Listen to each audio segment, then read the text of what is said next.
Hello दोस्तों, स्वागत है आपका मेरे इस नए वीडियो में। हम आज बात करेंगे पटवारी परीक्षा के लिए जो समान विज्ञान पूछे जाना है वो हम इस वीडियो में पूरा डिस्कस करने वाले हैं। तो चलिए हम सबसे पहले शुरू करते हैं भौतिक विज्ञान। और भौतिक विज्ञान के अंतर्गत हमें पता है कि भौतिक राशियाँ आती हैं जिनके मात्रक और हमें विमीय सूत्र जानना बहुत आवश्यक है, क्योंकि यहाँ से 1 से 2 क्वेश्चन हर बार एग्जाम में पूछे जाते हैं। तो भौतिक विज्ञान के अंतर्गत हम वीडियो में देखने वाले हैं आज भौतिक राशियाँ। जीवन में जैसे हम लंबाई को मीटर में मापते हैं, इसी प्रकार भौतिक विज्ञान में भौतिक राशियाँ जैसे कि बल है, आवृत्ति है, तो इन्हें मापने के लिए अलग अलग इकाइयाँ हैं। तो उन इकाइयों को ही हम क्या है यहाँ पे मात्रक कहते हैं। मात्रक 2 प्रकार के हैं। देखिए, मूल मात्रक हैं जिनकी संख्या 7 है। इसके अलावा व्युत्पन्न मात्रक हैं जो कि मूल मात्रकों के सहयोग से विकसित किए जाएंगे। तो चलिए हम इस वीडियो को अब शुरू कर लेते हैं। तो जैसे आपको पता है कि लंबाई का जो मात्रक है वो मीटर है, इसको रिप्रेजेंट करते हैं एम से। द्रव्यमान का जो मात्रक है वो किलोग्राम है, इसे केजी से रिप्रेजेंट करते हैं। जो समय का मात्रक है सेकंड है, उसे एस से रिप्रेजेंट करते हैं। इनके जो द्रव्यमान, देखिए मीटर के लिए एम, किलोग्राम के लिए के और सेकंड के लिए एस, तो इसको एम के सिस्टम भी कह सकते हैं। एम मतलब मीटर का जो है पहला शब्द एम ले लिया हमने यहाँ पे, किलोग्राम का के ले लेते हैं और सेकंड के लिए एस कर लेते हैं। इन तीनों को मिला के जो बोलते हैं उसको बोलते हैं एम के सिस्टम। इसी प्रकार अगर लंबाई को मीटर की जगह सेंटीमीटर में नापें तो सीएम हो जाएगा। किलोग्राम को तो हम आपको ग्राम में नाप सकते हैं, सेकंड समय तो समय में ही नापता है। तो इस ऐसे सिस्टम को क्या बोलेंगे?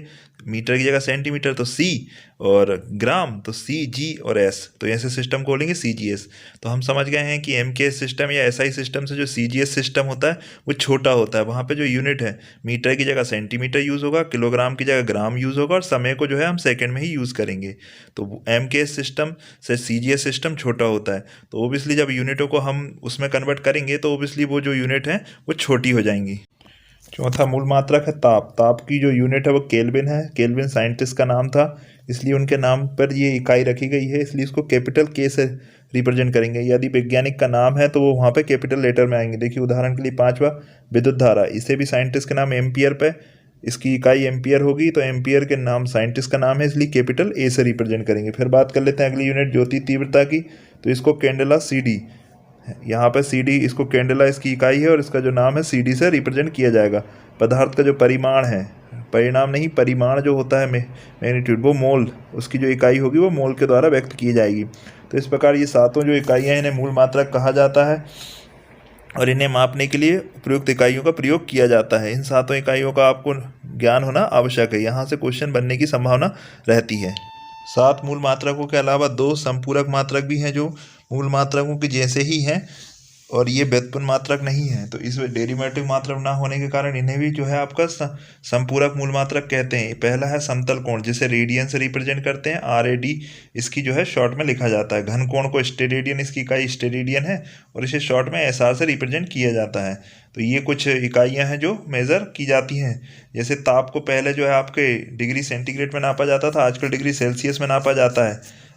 आवृत्ति को जो है पहले कंपन प्रति सेकंड में नापा जाता था, आजकल इसे हर्ट्ज में नापने जाने लगा है। ज्योति तीव्रता को पहले कैंडेला शक्ति के रूप में नापते थे, आजकल कैंडेला के सीडी के फॉर्म में लिखा जाने लगा है।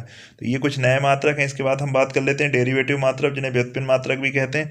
तो वो मूल मात्रकों की सहायता से ही लिखे जाएंगे। व्युत्पन्न मात्रक या डेरिवेटिव मात्रक के अंतर्गत देखिए, सबसे पहले क्षेत्रफल की बात कर लेते हैं। तो क्षेत्रफल का ये उदाहरण है आपका डेरिवेटिव मात्रक के।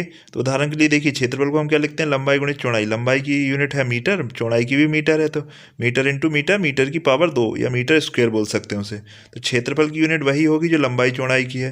अगर देखिए लंबाई चौड़ाई को हम सेंटीमीटर में नापने लगेंगे तो क्षेत्रफल की जो यूनिट आएगी वो सेंटीमीटर स्क्वायर आएगी। तो इसका मतलब ये होता है कि क्षेत्रफल की खुद की कोई यूनिट नहीं है, उसकी जो यूनिट होगी वो लंबाई और चौड़ाई पर निर्भर करेगी। इसी प्रकार हम जानते हैं आयतन के बारे में निकालें तो आयतन होता है लंबाई गुणित चौड़ाई गुणित ऊंचाई। लंबाई चौड़ाई और ऊंचाई तीनों के मात्रक मीटर हैं, तो आयतन का जो है यूनिट आपकी मीटर की पावर 3 आ जाएगी। इसी प्रकार हम बात कर लें घनत्व की, तो घनत्व हम जानते हैं क्या होता है? तो घनत्व होता है द्रव्यमान बटे आयतन।